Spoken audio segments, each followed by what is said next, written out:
Bonjour, nous recevons Jean-Yves Lereste. Vous êtes professeur de médecine, directeur du département de médecine générale au CHRU de Brest. Alors, vous constatez comme tout le monde une lente décrue du Covid-19. Alors, c'est plutôt une décrue très rapide qu'on constate, puisque dans notre cabinet, on a un cabinet de 5 médecins dans le Finistère Nord. On a 0 cas de Covid depuis plus de 10 jours. Et j'ai appelé des correspondants un peu partout en France, dans le Nord, dans le Sud, dans le Sud-Ouest et à Paris. Et les nouveaux cas de Covid dans les cabinets de médecine générale sont devenus extrêmement rares. Donc en fait, on a vraiment l'impression d'une très grosse décrue. Et le réseau Sentinelle, qui est un réseau de recueil en médecine générale, dit exactement la même chose.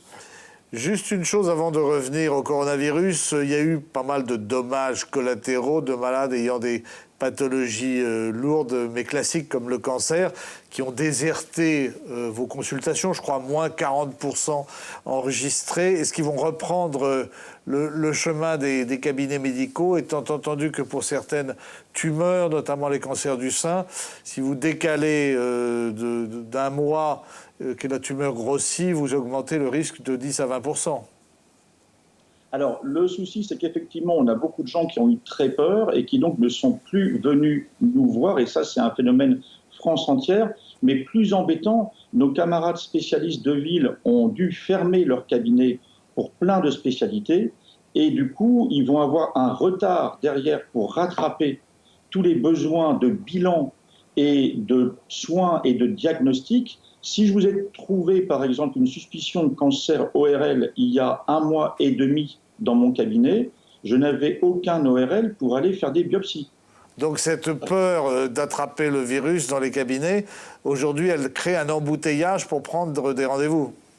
C'est ça, c'est ça. Les rendez-vous chez les dentistes, chez les médecins pour les yeux, chez les ORL, chez les cardiologues vont prendre des mois et des mois à récupérer un laps de temps normal, et il va falloir que nous, généralistes, on négocie pied à pied pour passer nos malades les plus graves en priorité. Il y a une étude en Grande-Bretagne qui semble dire que le retard de la prise en charge des chimiothérapies aurait entraîné 18 000 morts. Il y a aussi le cas des psychotiques qui ont été un peu laissés dans la nature, sans traitement, et même de troubles qui auraient été repérés, de troubles psychotiques chez les jeunes qui n'avaient pourtant pas d'antécédents, mais troubles qui auraient été créés par le confinement. Alors là, c'est deux questions séparées. Vous avez d'un côté des personnes qui avaient un traitement en cours et qui ont renouvelé leur traitement chez le pharmacien sans aucun suivi alors qu'il nécessitait un suivi. Et on a des catastrophes comme des suicides ou des décompensations psychotiques qui arrivent. Mais de l'autre côté, il y a des jeunes gens ou des gens plus âgés qui étaient limites, qui ne sont pas venus consulter, et le confinement leur a permis de décompenser, et sans aucun soin. Donc on ne décompenser, sait pas pour dire en clair, ça veut dire péter les plombs. Hein. Si vous voulez, ça veut dire péter les plombs, mais on peut le faire de différentes façons. Il y a des pétages de plomb très exothermiques, je dirais, où il y a beaucoup de choses autour, et puis il y a ceux qui malheureusement le font à l'intérieur et tournent leur agressivité contre eux et se suicident. Et ça, c'est presque encore plus grave. C'est un pétage de plomb interne. Mais malheureusement, si vous n'avez pas un médecin ou un psychiatre ou un psychologue pour vous aider, et tous les psychologues ont fermé, tous les psychiatres ont été mis off, et les médecins, les gens ne sont pas venus parce qu'ils avaient peur. Il y a une étude qui a été faite par un institut breton, je crois, mais qui a été reprise par le ministre de la Santé, M. Véran, qui laisse entendre que le confinement aurait permis d'éviter 60 000 morts supplémentaires. Qu'est-ce que vous en pensez ? Alors, ça va être extrêmement difficile de savoir si c'est vrai ou faux. Le seul exemple qu'on ait actuellement pour nous comparer, c'est la Suède, qui est un pays à peu près comme nous, avec des grandes villes et du rural.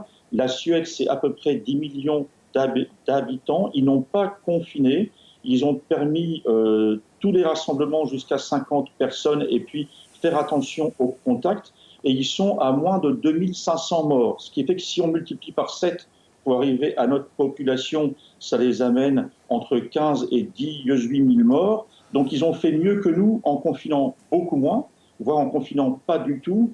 Donc ça va être très difficile de pouvoir savoir, avant qu'on ait bien compris comment marche le Covid en termes d'agressivité sur des populations plus latines que les nordiques, voir si on est pareil pour l'agressivité du virus ou pas, mais ça va être difficile de dire qu'on a évité beaucoup de morts. Ça va être difficile aussi de dire le contraire. Il faut être honnête et rendre à chacun Alors, ce qui appartient. si on se compare aux pays en voie de développement, la comparaison est très difficile. D'abord parce qu'il semblerait que ça soit quand même un virus saisonnier. Enfin, en tout cas, pour l'instant, c'est pas prouvé, mais ça en prend le chemin. On avait prédit le pire pour ces pays avec une très forte démographie où il est difficile justement de faire le confinement. On n'a pas de chiffres fiables en plus sur ces pays africains, mais il y a eu un usage massif de la chloroquine. Et pour l'instant, ça a l'air... Enfin, le pire ne semble pas être arrivé dans ces pays-là. Le pire est clairement pas arrivé dans ces pays-là. Nous, on a des correspondants au département de médecine générale à Brest, en Ouganda et en Afrique du Sud, et on est très loin de la catastrophe annoncée par l'OMS, extrêmement loin.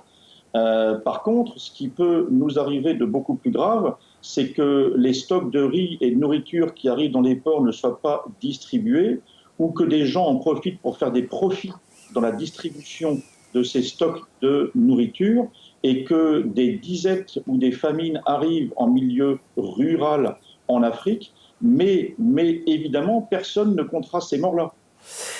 Alors, vous êtes pas engagé, mais enfin, en tout cas, vous êtes favorable au professeur Raoult, mais pour l'instant, sur la chloroquine, il ne se passe rien. Il n'y a rien de nouveau depuis le décret ministériel. Alors en fait, il y a des généralistes qui ont prescrit de la chloroquine et de l'azithromycine de façon sauvage, en dehors de tout respect des accords voulus par l'ANSM et le gouvernement, mais on n'a malheureusement pas un essai qui prouve de façon certaine que l'association marche bien et à quel stade elle marche bien. Et c'est ça qui est compliqué. On n'a pas la possibilité actuellement d'être sûr que ces traitements sont efficaces et fonctionnent. Mais un certain nombre de médecins ont considéré que les dégâts éventuels étaient minimes et que ça valait la peine d'essayer. C'est le cas de pas mal de médecins qui ont essayé et qui semblent plutôt contents, comme le professeur Raoult. Néanmoins, il nous manque toujours un essai qui permet d'être absolument sûr. Le problème, c'est qu'on va avoir beaucoup de patients, énormément de patients, avec des symptômes modérés du Covid. Si on les met tous sous traitement et qu'il y a un effet secondaire grave pour 1000 personnes, mais qu'on a empêché qu'une décompensation sur 1000 personnes, on n'a rien gagné. Et alors, une des choses qui est compliquée aujourd'hui, c'est le fait qu'il y a beaucoup d'autorités scientifiques qui s'expriment et qui entourent le pouvoir politique. Des autorités scientifiques dont la valeur est inégale. Vous pensez que la composition du conseil scientifique, elle n'est pas forcément au top niveau ? Je pense qu'actuellement, on a une tendance à appliquer un principe de précaution systématique qui nous paralyse, et ça, c'est pas mon domaine, ça paralyse l'économie, mais je peux vous dire que mes patients sont extrêmement inquiets, tous ceux que je vois, par le fait que leur activité s'est écroulée et qu'ils ne savent pas s'ils vont pouvoir assumer la fin de l'année. Et puis alors, il y a un élément...